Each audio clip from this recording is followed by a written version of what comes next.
E ela disse, não, tudo que eu tenho, inclusive o meu título de eleitor, eu devo exclusivamente ao meu marido. Eu nem queria o título, ele foi lá e pegou e me deu. Essa é a história do primeiro título de eleitor do Brasil. E no caso de trabalhar ali, por exemplo, quando ele fala sobre o direito de trabalhar, primeiro, é um problema, porque as mulheres sempre trabalharam.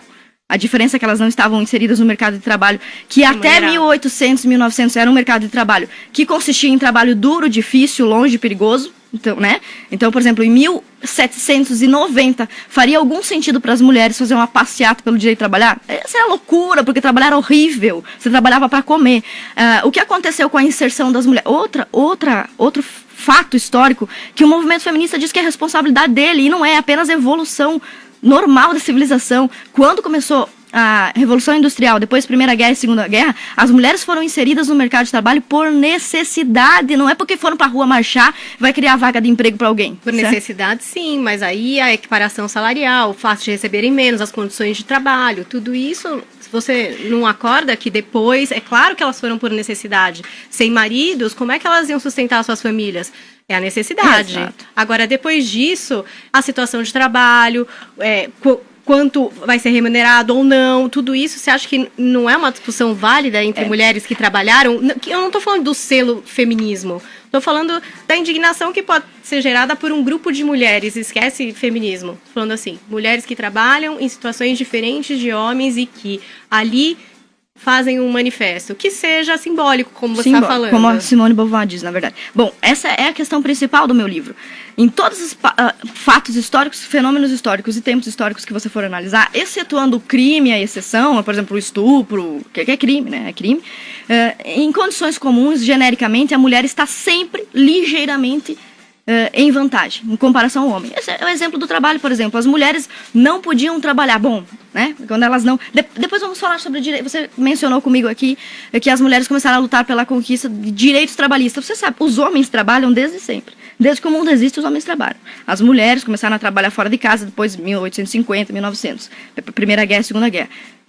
E olha que engraçado, as mulheres conquistaram os direitos trabalhistas antes dos homens. Então, se você falar de direitos trabalhistas, a mulher também está em ligeira vantagem. Aí você vai dizer, mas as mulheres recebem, para cada $1, a mulher que o homem recebe, a mulher recebe 70 centavos, né, de dólar. Isso aí é muito questionável. Existem inúmeros... Inclusive é questionável? É claro. Os números são falsos? Os números apresentados no mundo inteiro em relação a isso são falsos? Na verdade, assim, quando você faz uma pesquisa, você pode escolher os dados que você vai mostrar, né? Então, por exemplo, existem feministas que já combatem esse argumento, como a própria Christina Hoff Sommers, e também o Jordan Peterson costuma falar muito sobre isso.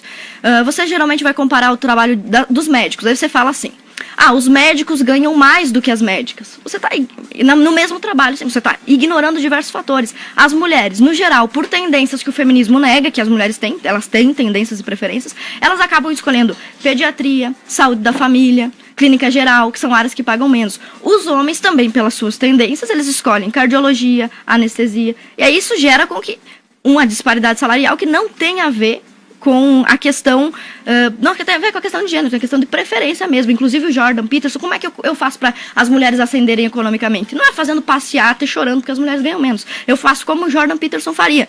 Criou um curso, um painel e começou a ensinar as mulheres como é que você compete no mercado de trabalho. Mas não seria um homem ensinando uma mulher? Nesse caso? É um especialista, né? Entende, problema. Deputada, você... Muita gente acha que as mulheres têm que trilhar o próprio caminho e elas não precisam de um homem ensinando a elas como fazer alguma coisa. Aliás, por exemplo, nesse exato momento, por se perguntar alguma coisa, eu provavelmente devo estar sendo acusado de mansplaining ou interrupting, quando na verdade a gente está tentando estabelecer um diálogo aqui e não só, né, ouvir calado. Então, a gente também tem que saber essa medida. Em que momento um homem pode dizer para uma mulher o que é melhor para ela? Aliás, você considera que você tem os mesmos direitos que um homem? Sim, inclusive considero que eu também desfruto de inúmeros privilégios, como, por exemplo, eu posso entrar na Assembleia Legislativa de alça com decote e os homens têm que entrar de terno no calor. Né? Esse é um exemplo. Mas você acabou de falar, as mulheres têm que trilhar seu próprio caminho. Você acabou de falar isso. Sim, porque eu acredito que feminismo é liberdade de escolha. Okay. E 10 minutos atrás, quando eu falei sobre a conquista do voto, você disse, mas os homens não deveriam ter conquistado o voto na guerra e ter dado para as mulheres?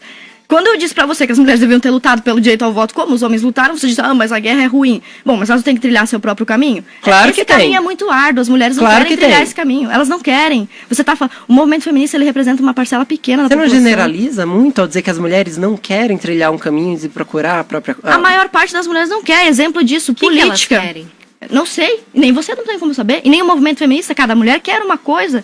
O absurdo é você criar um movimento dizendo que sabe o que é a luta das mulheres, mas você está falando absurdos. Deputada, você falou no início, né, que se viu contra o movimento quando passou a ser alvo dele, até por algumas convicções religiosas. Queria que você especificasse um pouco mais sobre isso.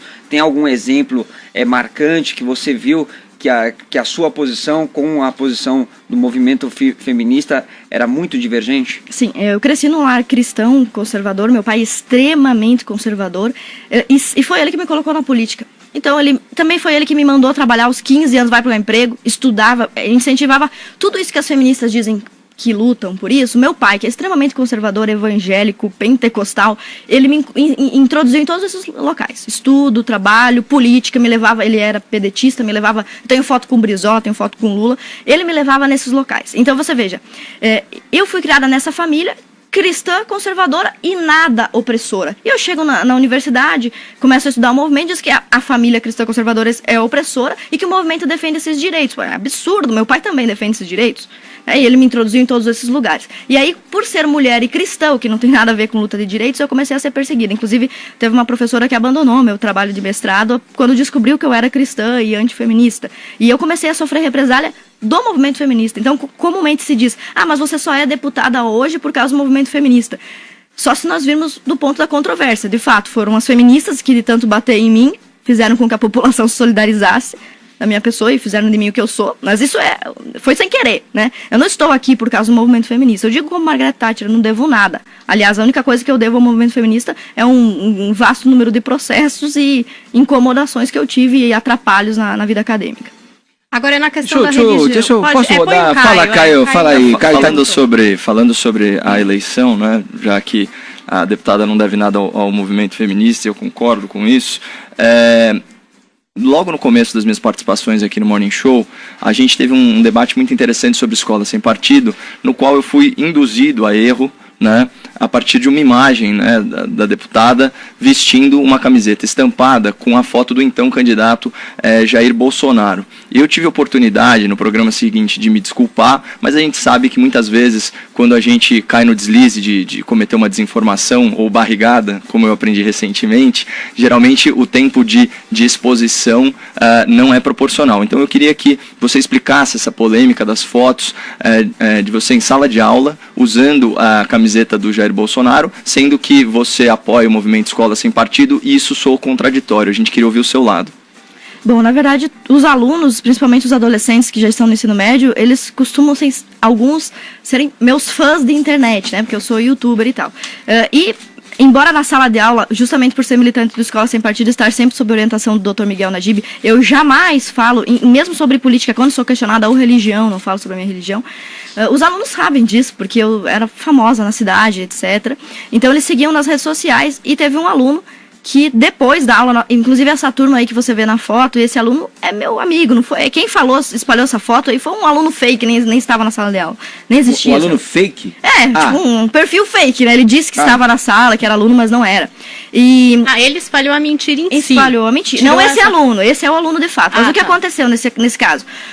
Você vê que essa camisa é GG, né? Tem que ser um pouco ignorante para achar que eu vou trabalhar com a camisa GG e saia, né? Mas enfim, essa camisa era do aluno, ele trouxe na mochila, depois do encerramento da aula, indo embora, ele falou, professor, olha, a sala tá vazia, não tem nada ali.